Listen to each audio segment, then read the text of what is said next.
सीधे चंडीगढ़ लिए चलते हैं। मुख्यमंत्री नायब सिंह सैनी क्या कह रहे हैं, ये सुन लेते हैं। कि 17 नवंबर 2021 की अधिसूचना के तहत 2024-25 के दौरान 23 जुलाई 2024 से पहले जारी किए गए BCA, BCB नॉन क्रिमिनल प्रमाण पत्रों को भी सभी परियोजनाओं के लिए वैध माना जाएगा। आज ये कैबिनेट में फैसला लिया गया। आज के फैसले से हमारे प्रभावित काफ़ी जो आवेदक युवा थे उनको राहत मिलेगी और भर्ती प्रक्रिया भी निष्पक्षता और सुनिश्चितता से वो आगे बढ़ेगी। हमने आज मंत्रिमंडल में ये भी फैसला लिया है कि हमारे जो एग्रीगेटर हैं लाइसेंस देने के लिए नियमों को फाइनल मंजूरी आज प्रदान की गई है। इसके लिए हरियाणा मोटर व्हीकल नियम 1993 के नियम 86A में बदलाव किया गया है। नियमों के तहत 1 जनवरी 2026 से NCR बेड़े में सिर्फ CNG, EV और स्वच्छ ईंधन वाली गाड़ियां ही शामिल होंगी। आज ये निर्णय किया गया। इससे राज्य के NCR जिलों में क्लीन मोबिलिटी में सुधार लाने में मदद मिलेगी, जिससे प्रदूषण में भी कमी आएगी। लाइसेंस देने के लिए एग्रीगेटर्स और डिलीवरी सर्विसेज प्रोवाइडर और ई-कॉमर्स संस्थाओं का पंजीकरण एवं डेडिकेटेड पोर्टल cleanmobility.haryana.transport.gov.in पर किया जाएगा। उनके मौजूदा वाहनों के डेटा का विवरण भी इसी पोर्टल पर अपलोड किया जाएगा और इसके अलावा नियमों के तहत एग्रीगेटर्स और डिलीवरी सर्विसेज प्रोवाइडर को यात्रियों के लिए कम से कम 5 लाख रुपए का बीमा कवरेज सुनिश्चित करना होगा। ऑन बोर्डेड ड्राइवरों के लिए कम से कम 5 लाख रुपए का स्वास्थ्य बीमा तथा कम से कम 10 लाख रुपए का टर्म इंश्योरेंस जरूर करवाना होगा। पैसेंजर की सहायता और शिकायत दूर करने के लिए 24 घंटे कंट्रोल रूम और कॉल सेंटर्स भी बनाने होंगे। ये निर्णय लिया गया है। और इसी प्रकार मंत्रिमंडल की बैठक में हमारे जो उच्च शिक्षा विभाग में अधीक्षक फील्ड कैडर के पद के लिए नए सेवा नियमों को भी मंजूरी दी गई है। नए नियमों के अनुसार फील्ड कैडर के पद पर प्रमोशन तथा डेपुटेशन के माध्यम से ये भरे जाएंगे। ये निर्णय लिया गया है। प्रमोशन के लिए पात्रता डिप्टी सुप्रिटेंडेंट के रूप में 1 वर्ष का अनुभव या सहायक असिस्टेंट के रूप में 10 वर्ष का अनुभव होना अनिवार्य है। डेपुटेशन के माध्यम से अधीक्षक सुप्रिटेंडेंट के रूप में 1 वर्ष का अनुभव किसी भी विश्वविद्यालय से स्नातक की डिग्री और मैट्रिक में एक विषय में हिंदी, संस्कृत या उच्च शिक्षा में एक विषय के रूप में हिंदी पढ़ी होनी अनिवार्य है। ये इसमें आज मंजूरी दी गई है। और इसी प्रकार हमारे आज मंत्रिमंडल ने जो UPS के संबंध में केंद्र सरकार के निर्णय 1 टाइम 1 वे स्विच सुविधा को राज्य में लागू करने की मंजूरी ये प्रदान मंत्रिमंडल द्वारा की गई है। इसके तहत हमारे UPSC का विकल्प चुनने वाले राज्य सरकार के कर्मचारियों एक बार यूपीएस से हरियाणा नई पेंशन योजना एनपीएस में स्विच कर सकेंगे।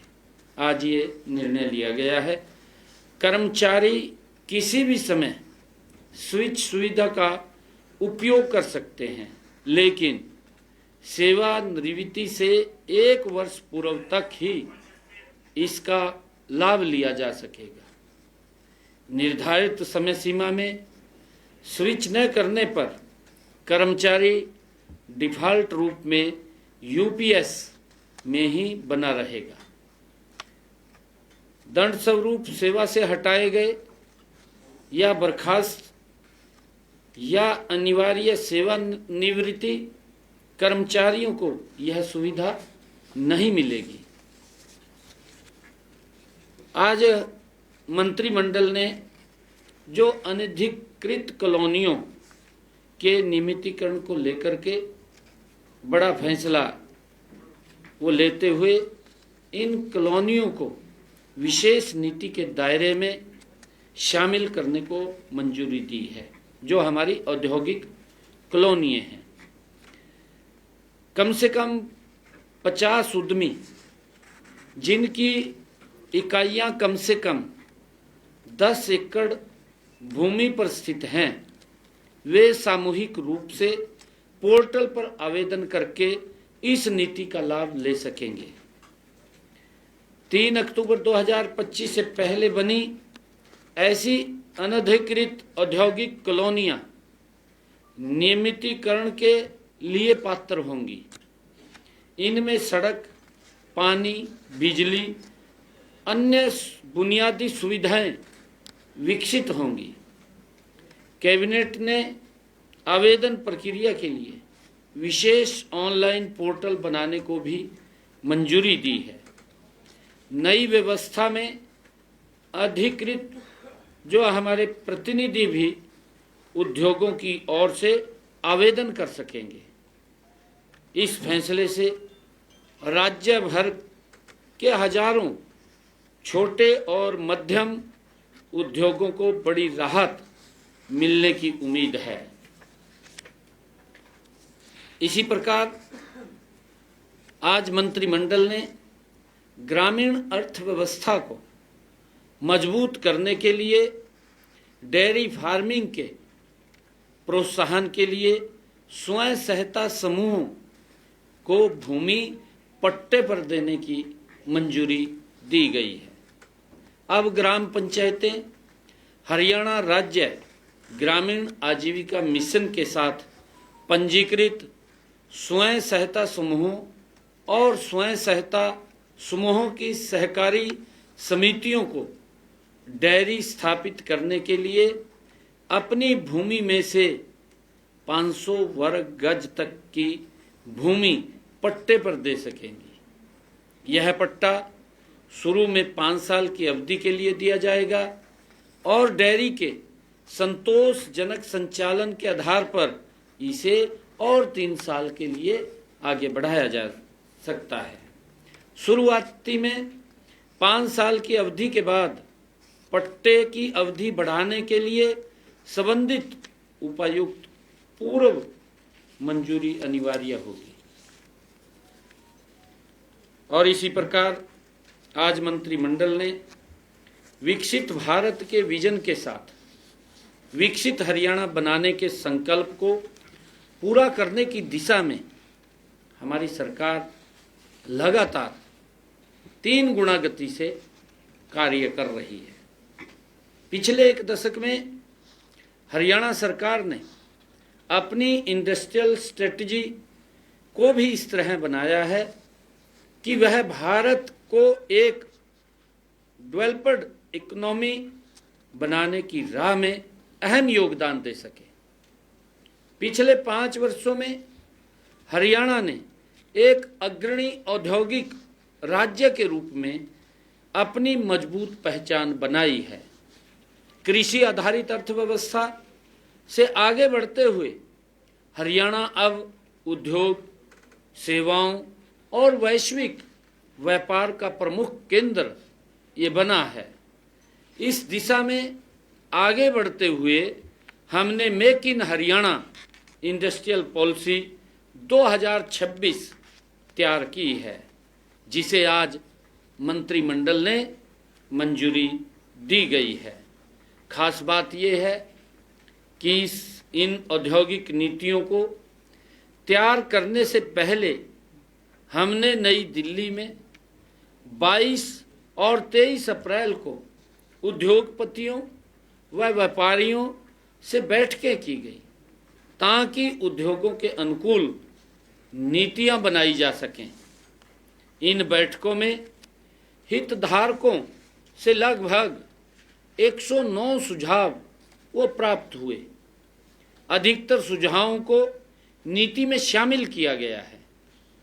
इससे पहले भी 2026-27 के बजट अभिभाषण में की गई 8 बजट घोषणाएं पूरी हो रही हैं, जो हमने बजट भाषण में कही थी। और हमारे संकल्प पत्र में भी उद्योगों से संबंधित हमारे 2 संकल्प थे, वे संकल्प भी पूरे हो रहे हैं। साथियों, मेक इन हरियाणा इस नीति का उद्देश्य भी हरियाणा को देश का अग्रणी औद्योगिक और निवेश गंतव्य बनाना है। आज मंत्रिमंडल में अगले 5 वर्षों में प्रदेश में 5 लाख करोड़ रुपए के निवेश, 10 लाख नए रोजगार, निर्यात में व्यापक वृद्धि का लक्ष्य रखा गया है। इस नीति में दशकों पुराने A, B, C और D ब्लॉक के वर्गीकरण प्रणाली को समाप्त कर दिया गया है। अब 4 नई श्रेणियां बनाई गई हैं। एक प्राइम फोकस एरिया, सब प्राइम एरिया, इंटरमीडिएट एरिया और कोर एरिया, ये 4 श्रेणियां अब बनाई गई हैं। अब इन सभी श्रेणियों में वित्तीय प्रोत्साहन उपलब्ध होंगे, जिससे हर क्षेत्र का संतुलित औद्योगिक विकास सुनिश्चित होगा। अब औद्योगिक प्रोत्साहन केवल चुनिंदा क्षेत्रों तक सीमित नहीं रहेंगे, बल्कि प्रदेश के हर ब्लॉक तक पहुंचेंगे। नई नीति में उद्योगों के लिए आकर्षण वित्तीय प्रोत्साहन दिए गए हैं, जिनमें पूंजीगत सब्सिडी, SGST, प्रतिपूर्ति, स्टैंप ड्यूटी और रोजगार सृजन प्रोत्साहन शामिल हैं। उद्योगों को 30% से 70% तक शुद्ध SGST प्रतिपूर्ति का ये लाभ मिलेगा। बड़ी इकाइयों को 7 वर्ष, मेगा इकाइयों को 10 वर्ष और अल्ट्रा मेगा परियोजना को विशेष पैकेज के तहत 12 वर्ष तक प्रोत्साहन उपलब्ध कराया जाएगा। प्रदेश के युवाओं को स्थानीय स्तर पर अधिक रोजगार कराने के उद्देश्य से रोजगार सृजन सब्सिडी को बढ़ाकर प्रति कर्मचारी ये 1 लाख रुपए तक किया गया है। जो पहले 48,000 था, अब इसको बढ़ा करके 1 लाख रुपए किया गया है। और इसके अतिरिक्त महिलाओं, अनुसूचित जाति, दिव्यांगजन और अग्निवीर पूर्व सैनिकों के लिए यह सहायता बढ़ा करके 1,20,000 रुपए प्रति कर्मचारी प्रति वर्ष ये की गई है। निवेशकों को उद्योग स्थापित करने में पारदर्शिता और सुविधा प्रदान करने हेतु 45 कार्य दिवसों में भूमि व्यवहार्यता प्रमाण पत्र उपलब्ध कराया जाएगा। और साथियों, हरित एवं सतत औद्योगिक विकास को बढ़ावा देने के लिए कार्बन क्रेडिट, नवीनीकरणीय ऊर्जा, हरित भवन और शून्य ध्रुव अपशिष्ट प्रणाली जैसे प्रावधान ये शामिल किए गए हैं। यह नीति हरियाणा को निवेश, रोजगार, निर्यात और आधुनिक औद्योगिक विकास के क्षेत्र में नई ऊंचाइयों तक ले जाने का ये कार्य करेगी और इसके अलावा अलग अलग सेक्टर्स को बढ़ावा देने के लिए भी लगभग 9 औद्योगिक नीतियों को आज मंजूरी मंत्रिमंडल की बैठक में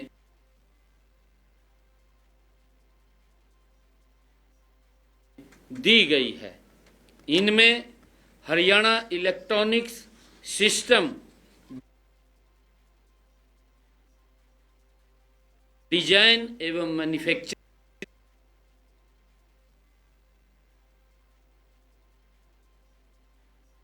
नीति 2026, Haryana toys and sports equipment manufacturing नीति 2026, Haryana waste recycling policy 2026, Haryana pharmaceutical and medical devices manufacturing नीति 2026, हरियाणा आईटीज एआई एवं इमेजिंग टेक्नोलॉजी नीति 2026 और हरियाणा ग्लोबल कैपेबिलिटी सेंटर्स नीति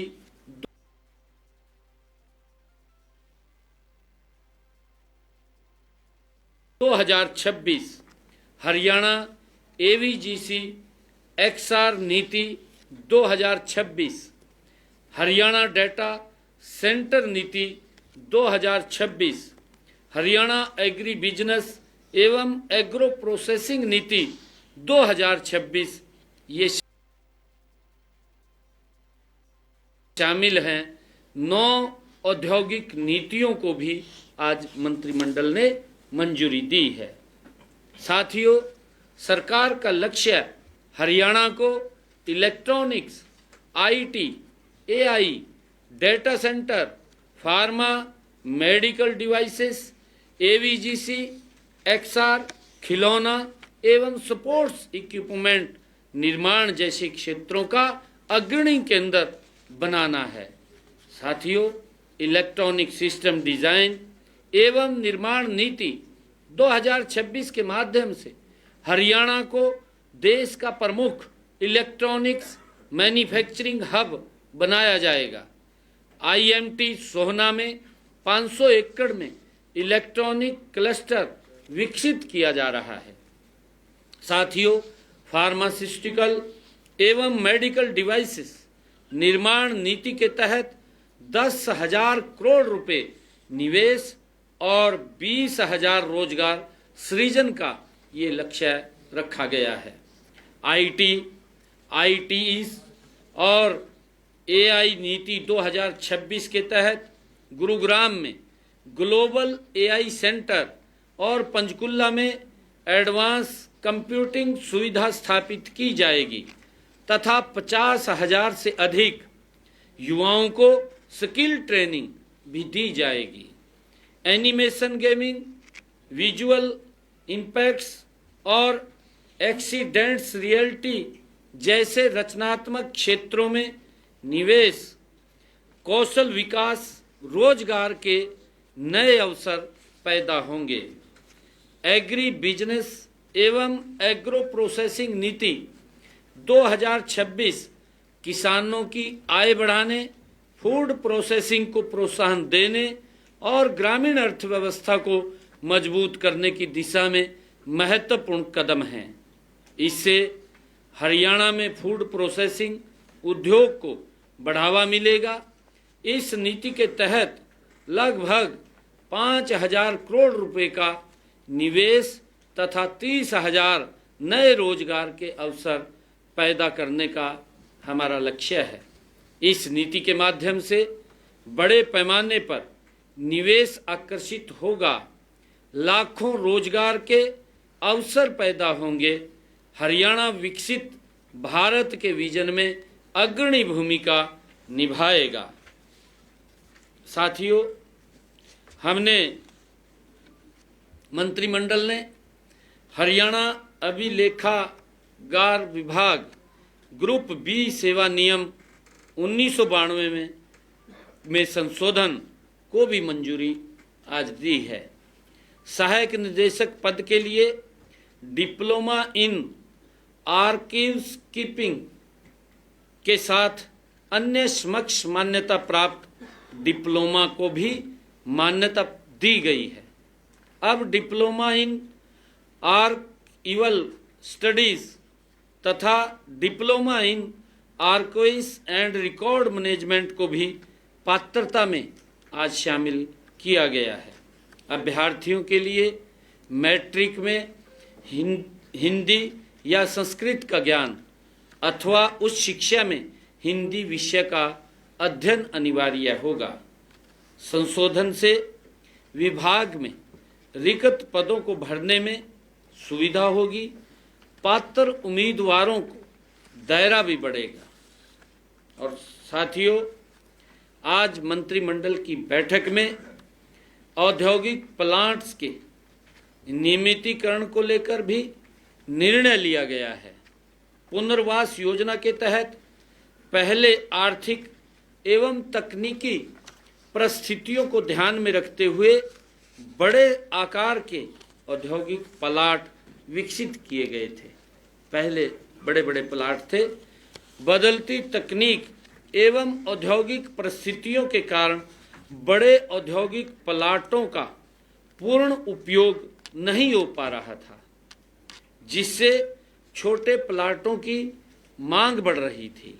इस कारण कई प्लाट मालिकों ने सक्षम प्राधिकारी की अनुमति के बिना बड़े प्लाटों को छोटे हिस्सों में विभाजित करना शुरू कर दिया था। ऐसे अवैध सब डिवाइडेड प्लाट के कारण प्रशासनिक चुनौतियां भी उत्पन्न हो रही थी। इसी को ध्यान में रखते हुए आज मंत्रिमंडल ने नगर पालिका सीमा के भीतर इंडस्ट्रियल प्लॉट के नए सब डिवीजन तथा पहले से अवैध रूप से सब डिवाइडेड प्लॉट्स के नियमितीकरण के लिए भी नीति को आज मंजूरी दी है।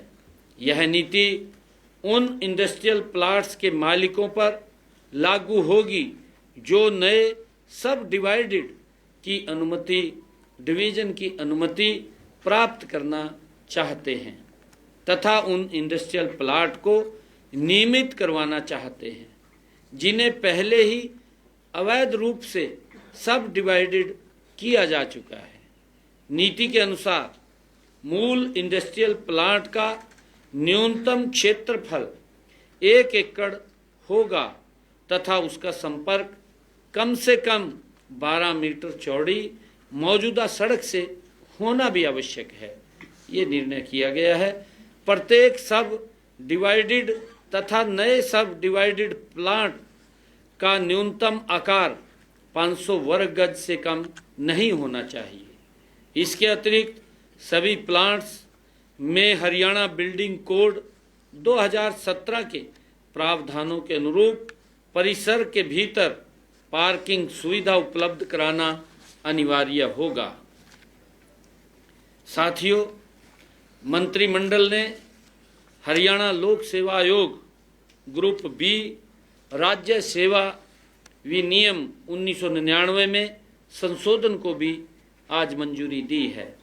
एचपीएससी में परीक्षाओं व अन्य कार्यों की बढ़ती संख्या के मद्देनजर सुपरिटेंडेंट के 2 तथा अकाउंटेंट ऑफिसर के 1 पद को आज स्वीकृति दी गई है। इसके बाद एचपीएससी सुपरिटेंडेंट पदों की संख्या 5 से बढ़कर 7 हो जाएगी।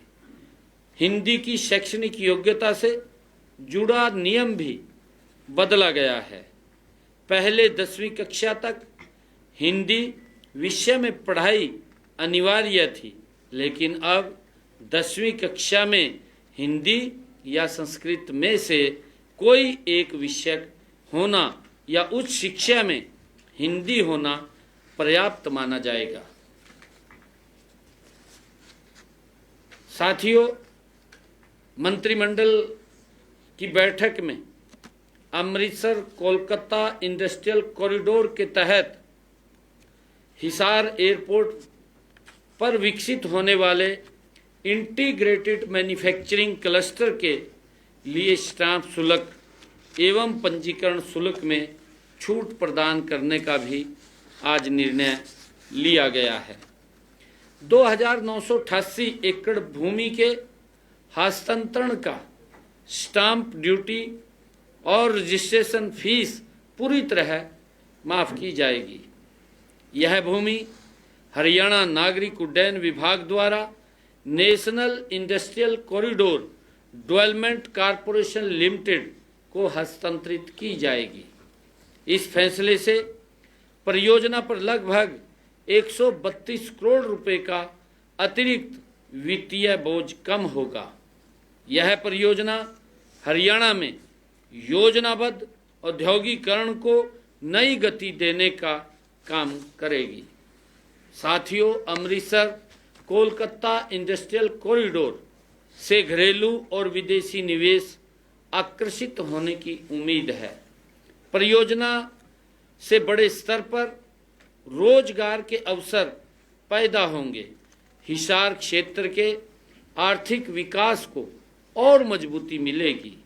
सरकार के इस फैसले से हरियाणा में कनेक्टिविटी, लॉजिस्टिक, इंफ्रास्ट्रक्चर और ईज ऑफ डूइंग बिजनेस को और मजबूती मिलेगी।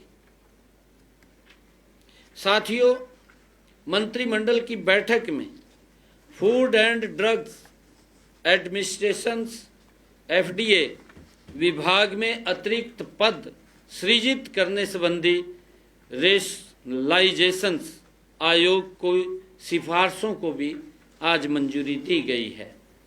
इससे FDA विभाग में वर्तमान में 582 पद स्वीकृत थे। अब इनकी संख्या बढ़कर के 1424 हो जाएगी। ये हमारा फूड एंड ड्रग एडमिनिस्ट्रेशन के अंदर। साथियों, मंत्रिमंडल ने गुरुग्राम में अर्बन मोबिलिटी के बुनियादी ढांचे को मजबूत करने और मिलेनियम सिटी सेंटर से साइबर सिटी तक मेट्रो कनेक्टिविटी परियोजना के क्रियान्वयन में तेजी लाने के लिए मंत्रिमंडल ने आज महत्वपूर्ण निर्णय लिया है। गुरुग्राम मेट्रो परियोजना की संशोधित परियोजना लागत को 5,452.72 करोड़ रुपए से बढ़ाकर 10,266.54 करोड़ रुपए करने के संशोधन को भी मंजूरी मंत्रिमंडल ने दी है।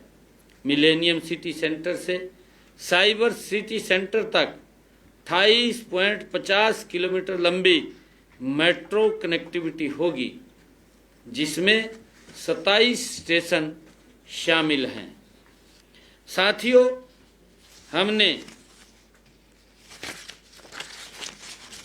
हमने पिछले दिनों जो एक्साइज के तहत एक OTS 2025 में हम लेकर के आए थे। 1 अप्रैल 2025 से ये 27 सितंबर 2025 तक ये लागू रही। लगभग 1,15,000 करदाताओं ने इस OTS के माध्यम से लाभ लिया है। 1234 करोड़ रुपए का बकाया भी माफ हुआ है। 267 करोड़ रुपए सरकार के पास जमा भी हुए हैं। उसी को आगे बढ़ाते हुए हमने ये निर्णय किया है, मंत्रिमंडल की बैठक में इस बात को मंजूरी मिली है कि राज्य में जो छोटे करदाताओं को राहत देने के लिए जो आज बकाया राशि की वसूली के लिए हरियाणा एक मुश्त OTS one time settlement scheme 2026 को आज मंजूरी दी है। इस योजना का लाभ 1 जून 2026 से विभाग के ऑनलाइन पोर्टल पर आवेदन करके लिया जा सकता है। GST लागू होने से पहले के 7 नियमों के तहत बकाया राशि की वसूली के लिए योजना लाई गई है। जिन करदाताओं की देय राशि 1 लाख रुपए की है, उनका संपूर्ण बकाया कर, ब्याज एवं पेनल्टी माफ किया गया है। इसमें 13,374 करदाताओं का लगभग 1591 करोड़ रुपए का बकाया देय माफ होगा। बाकी करदाताओं के लिए कर राशि में छूट प्रावधान किया गया है। हरियाणा सामान्य बिक्री कर अधिनियम 1973 के तहत कर छूट 1 लाख रुपए तक की राशि पर 100% की छूट दी गई है। 1 लाख रुपए से अधिक की राशि पर 70% की छूट दी गई है। 100% ब्याज तथा पेनल्टी सब के लिए माफ है। 100% ब्याज, 100% उसका ब्याज और जो पेनल्टी थी वो सब के लिए माफ की गई है। और स्कीम के तहत करदाताओं को संबंधित कर स्लैब से पहले की हर कर स्लैब में भी दी गई छूट का लाभ मिलेगा। जो इस स्लैब के अंदर स्कीम के तहत करदाताओं को संबंधित स्लैब से पहले की हर कर स्लैब में उस छूट को भी दी गई है, उसका लाभ मिलेगा। स्कीम के तहत करदाताओं की इच्छा अनुसार कुछ विशेष वर्षों एवं टैक्सों अधिनियमों में भी लाभ देने का प्रावधान किया गया है। राशि के भुगतान को आसान बनाने के लिए किस्त व्यवस्था भी की गई है। 5 लाख रुपए तक की निपटान राशि को एक मुश्त जमा करवाना होगा। 5 लाख रुपए से अधिक और 25 लाख रुपए तक के लिए 2 समान किस्तें होंगी। 25 लाख रुपए से अधिक के लिए 3 किस्तें होंगी। ये प्रावधान भी किया गया है। आज मंत्रिमंडल की बैठक में पानीपत जिला के गांव चुकलाना में स्थित बाबा श्री खाटू श्याम धाम में बेहतर प्रबंधन और भक्तों को बेहतर सुविधाएं प्रदान करने के लिए सरकार ने श्राइन बोर्ड के गठन का निर्णय किया है। इसके लिए आज मंत्रिमंडल ने हरियाणा बाबा श्री खाटू श्याम चुलकाना धाम श्राइन अध्यादेश 2026 को मंजूरी दी है। इस बोर्ड में चुलकाना धाम की श्री श्याम मंदिर सेवा समिति के एक प्रतिनिधि को भी सदस्य के तौर पर इसमें शामिल किया जाएगा। साथियों, आज मंत्रिमंडल की बैठक में एक और महत्वपूर्ण ये फैसला लिया गया कि आज की बैठक में मेवात कैडर में PGT पदों पर भर्ती के लिए विशेष प्रावधान को भी मंजूरी दी गई है। इस प्रावधान से मेवात कैडर के रिक्त पदों पर शेष हरियाणा कैडर के योग्य उम्मीद अभ्यर्थियों को नियुक्ति का अवसर मिलेगा। साथियों, HPSC द्वारा 2024 में दोनों कैडरों मेवात कैडर या शेष हरियाणा कैडर में 20 विषयों के कुल 3069 PGT अध्यापकों पर भर्ती के लिए विज्ञापन जारी किए गए थे। इनमें से 282 पद मेवात कैडर के लिए और 2727 पद शेष हरियाणा कैडर के लिए निर्धारित किए गए थे। दोनों कैडरों में अधिकतर अभ्यर्थी कॉमन थे। उन्होंने शेष हरियाणा कैडर को चुना, लेकिन आज मंत्रिमंडल ने निर्णय लिया है कि शेष हरियाणा कैडर के जो योग्य अभ्यर्थी थे, जिनका चयन शेष हरियाणा कैडर में नहीं हुआ, ऐसे अभ्यर्थियों को मेवात कैडर में नियुक्ति का अवसर दिया जाएगा। इस निर्णय से मेवात क्षेत्र में शिक्षकों की कमी भी दूर होगी। Thank you. आप सबका बहुत बहुत धन्यवाद।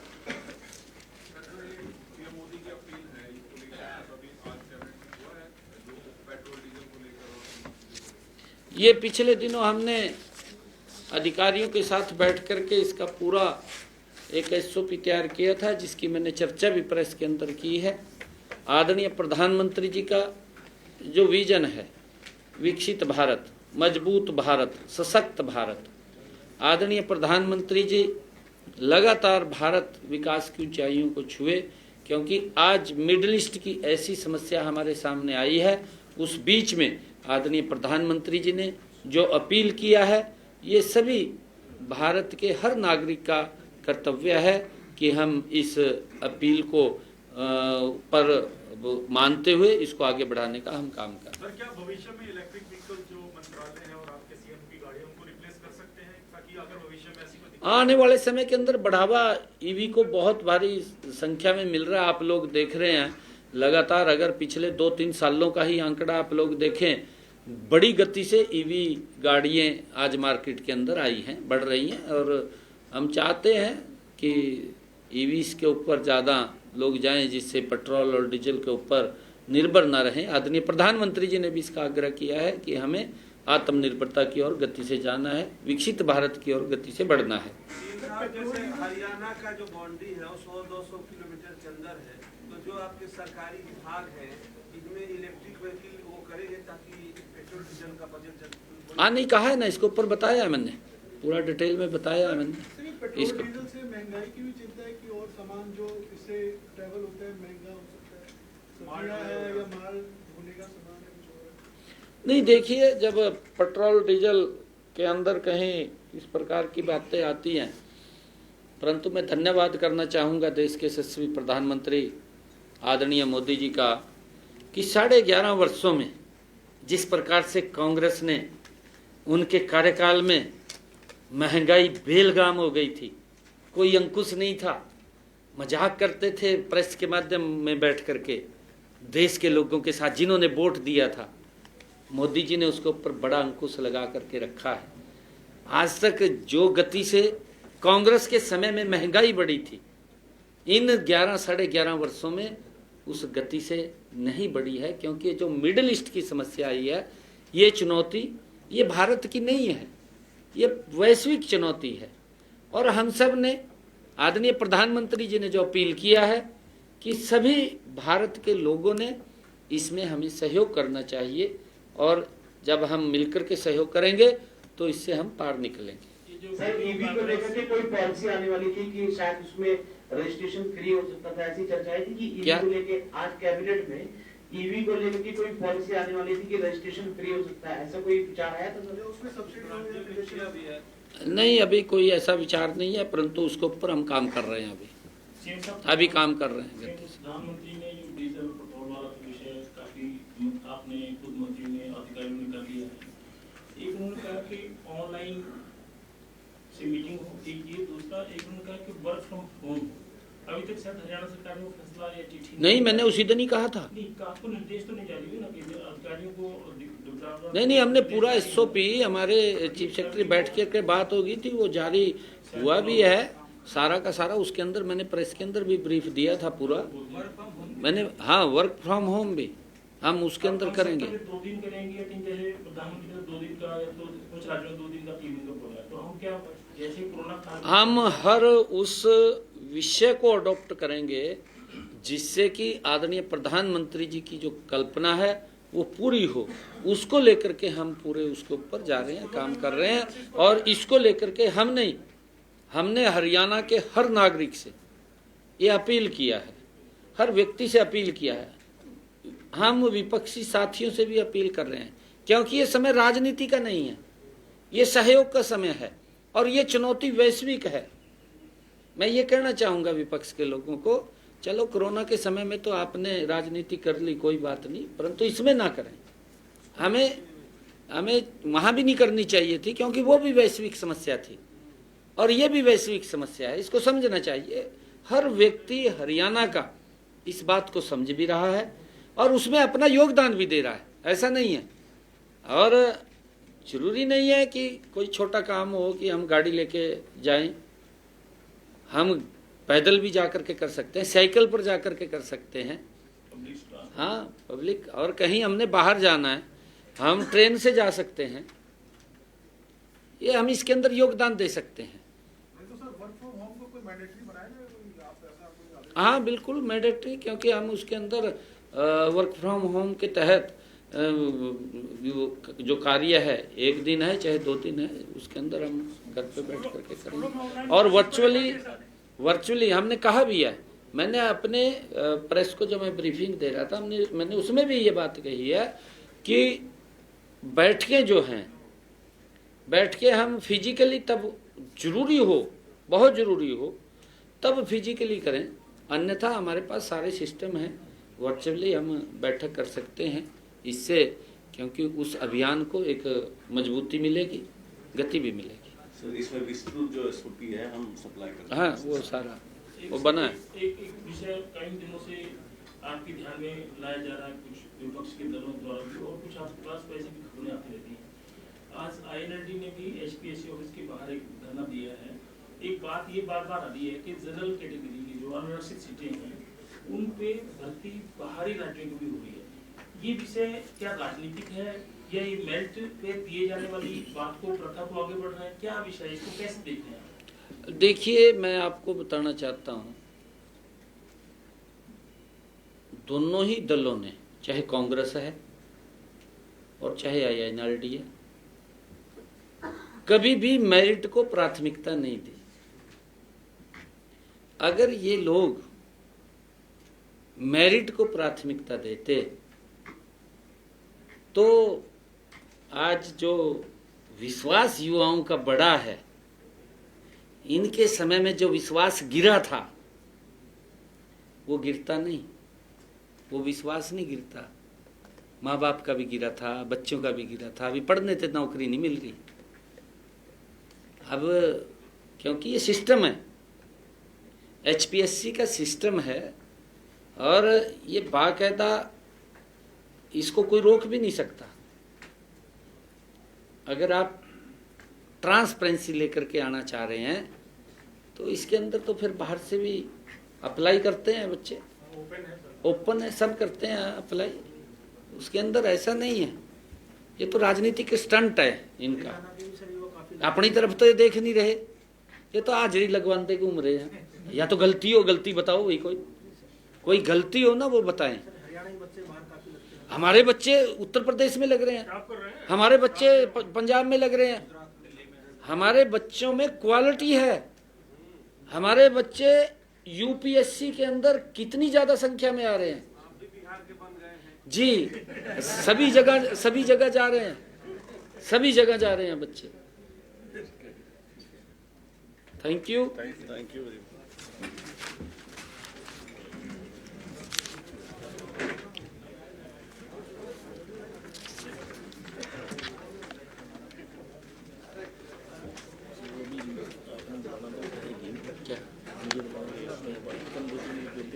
नहीं, वो मैं लगातार बाहर था, मैं अभी लगाया था अभी।